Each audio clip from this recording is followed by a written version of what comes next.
some of my book.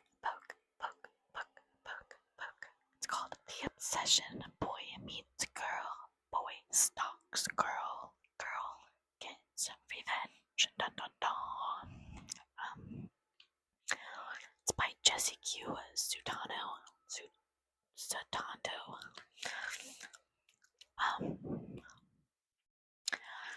And it's a thriller, I believe.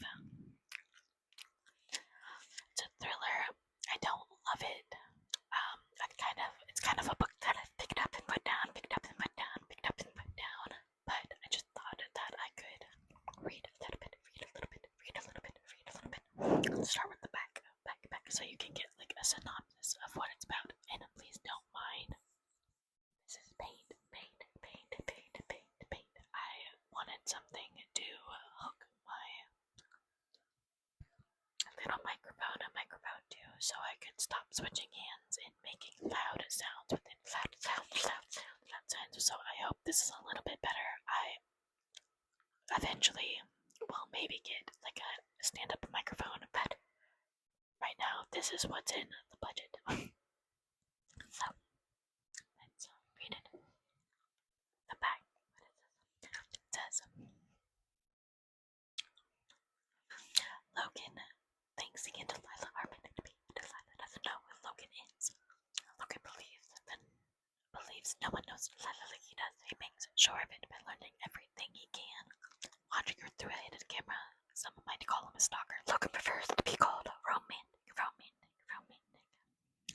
Delilah is keeping secrets, though deadly ones. There's much more to her than meets the eye. Logan is determined to make Delilah the heroine on it with the fantasy, and he'll do anything to get what he wants. Delilah is done with the men in her life, controlling her. If Logan won't let her go, she'll make him. So, I just was gonna turn to the page that I'm on. Like I said, it's a book that I've picked up and put down a few times, so I'll just start over with the next chapter. Okay.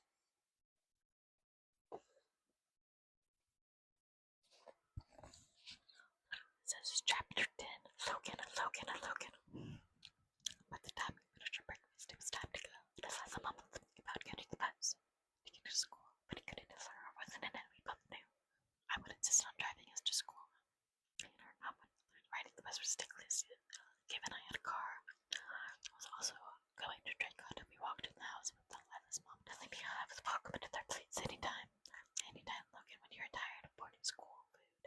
I left when Delilah turned up the door of the car. There was something I loved about her. I knew that it had even made that the clear that her and Delilah had a temper that was always bubbling, constantly on edge.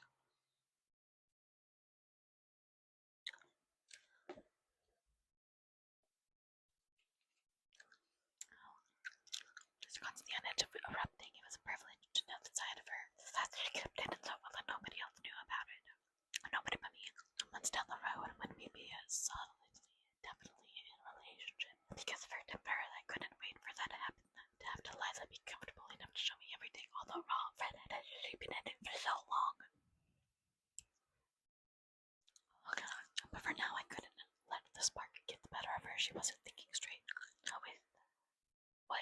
With all that happened the past couple of weeks, it was up to me to be the rational one. If I wasn't careful, she'd end up burning both of us down.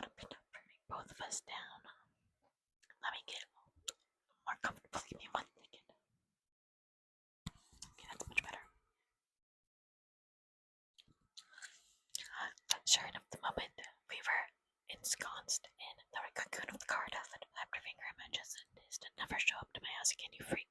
I want to lie that hurt, but I couldn't let it. And people say all sorts of terrible things at the end of the moment when they die and later regret, and that's obviously one of those times. But still, you freak.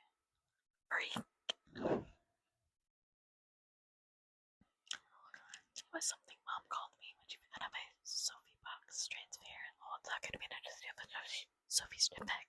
It stunk. The bagels, deep breaths. It wasn't a freak. I'd have enough difficulty controlling my impulses, but as long as I understand that about myself, I'd be fine, perfectly fine. I managed to shake Mom's voice out of my head and forced a smile, a deep breath.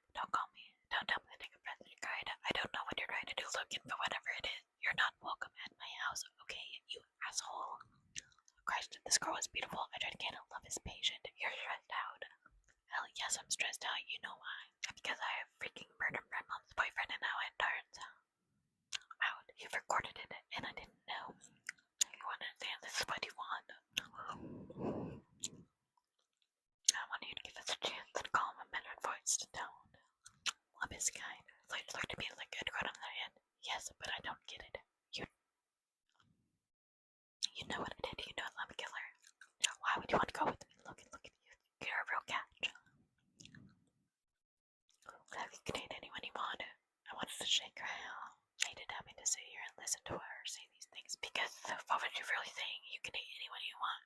Me, so why me? I hated how she'd been so broken by Detective Jackson that she'd think of herself in this way. How could she believe she wasn't worthy of me, of anyone? But over time, to make herself see she wasn't out of her league. We were perfect for each other. She'd seen that soon enough.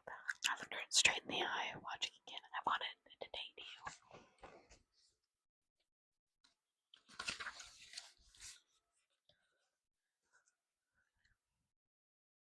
She stared at me like, what the head? Just started licking my other head. But why? But when you meet the love of your life, you know it's useless trying to pin any sort of logic to it. You might as well. Try to solve the calculus problem by chewing gum. Andy, you need to know this about you. You're amazing. You're perfect. You can date just about anyone you want. Logan, she stopped herself and took a deep breath.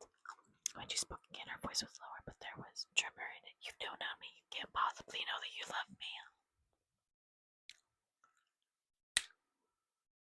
I wanted to figure out why did she keep questioning it, questioning us. She wasn't supposed to fight this hard, deep breaths.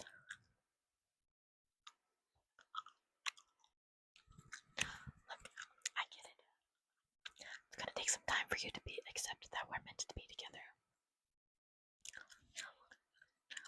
And that's okay, we have the time in the world. I told you I'm willing to go at your pace. I held my finger up and she opened her mouth to speak as long as it's moving forward.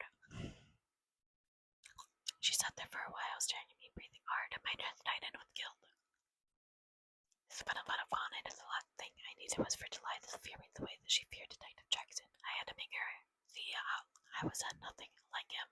I'll just spend some time with me, I said kindly.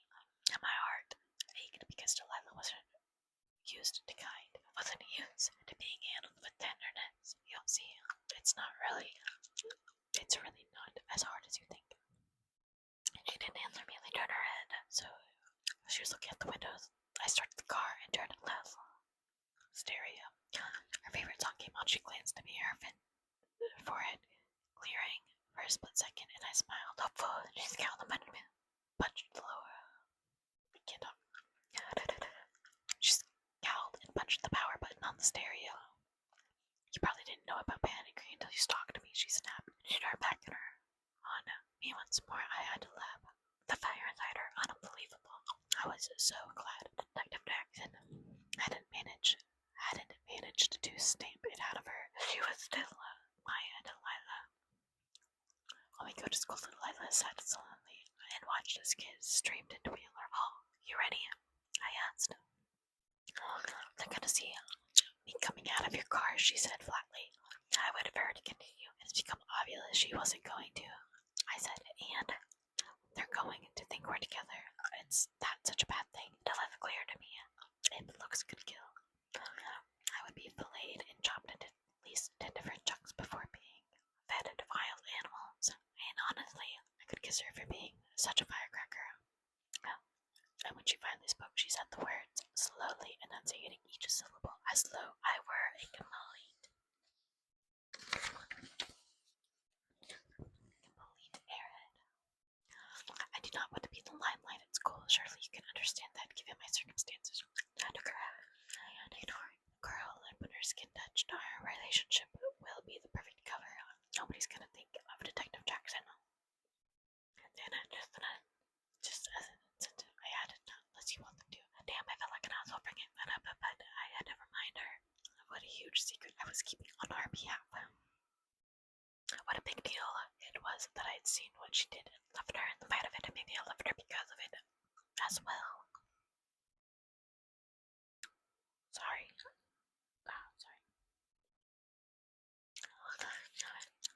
She held her jaw tightening. Whatever, I'm going to be late for class.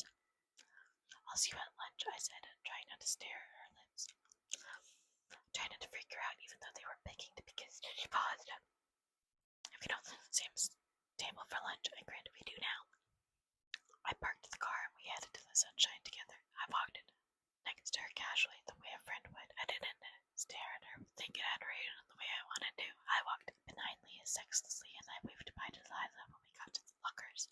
I didn't even walk her to class. Look at that self-restraint. Then I headed to my own class and shrugged and smiled and fielded questions until the bell rang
back of his head. Only, I don't want to mention it before because I don't really know, it seemed a bit weird, but she kind of really looks like Sophie. She looks like Sophie. Really, I haven't noticed. But an expression of blank curiosity. Josh frowned. Okay. He didn't look entirely convinced, but luckily, he had forgotten geography, so I was spared the rest of his concerned speech. When the bell finally rang for lunch, I stood outside Delilah's class waiting for her. I spotted her as she came out with her head ducked down. Seeing her sent a burst of joy running through my chest. Not so far, Delilah. Her face soured when she saw me. I tried not to let it bother me. Soured, not soared. Soured when she saw me. I tried not to let it bother me. She'd come around. I felt easily into the next step. Into step next to her. How was class? I gasped. She gave me a look. I'm generally interested in how your day went. Delilah looked at the ceiling, and then at me and said, "It's been terrible, okay?" And you know why it's been terrible? Because as it turns out, I have a stalker who wants to ruin my life. She was near tears, her eyes shining, her voice shrill. This is the worst part. Knowing I was doing that to her, discussing stress, causing distress to my girl, but it'll pass. I reminded myself. I caught her hand and led her out of the building into the bright sunshine. Take a deep breath, I said kindly. She did as I said before glaring at me. I hope you enjoyed that. You're even controlling my breathing now. I sighed. You know it's not like that. I just want you to give us a chance. Let's go have lunch. You'll like my friends. I like mine just fine, she said. She was so stubborn. She couldn't see that she was trying to save her. Sophie was like that too. Anyone could tell that she didn't have the right friends, sure enough. As soon as she ran into trouble with her class, her so-called friends melted away. A couple of them stuck around long enough to watch Sophie go into spiral into depression in a frantic desperation before posting about it on her gratitude. Give it a chance, I said.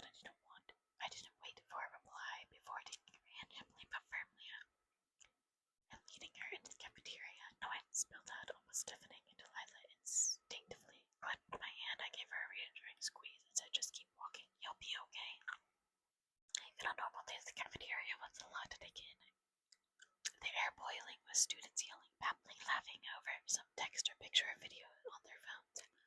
And this ended thinking the smells of hot food, last night's dinner. Delilah was so I started worried she'd burst into tears, puke or something. But I knew her. She was strong. She'd make it. Halfway there, she stumbled, and I might have fallen if I hadn't caught her.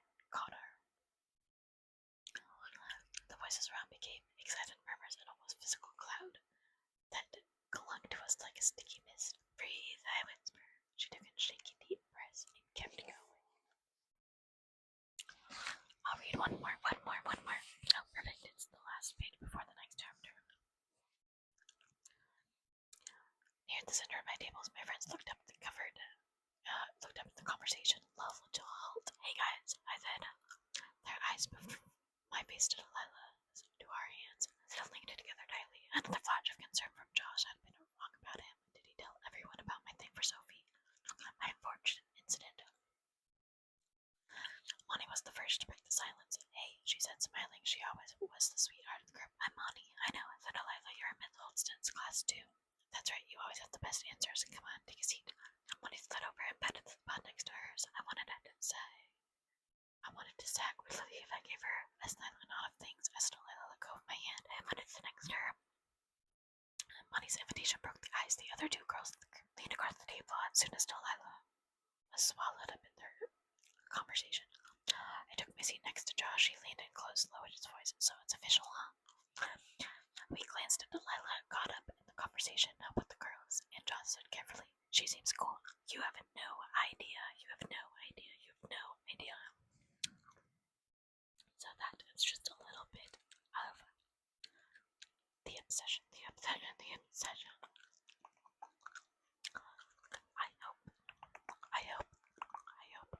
I hope that you enjoyed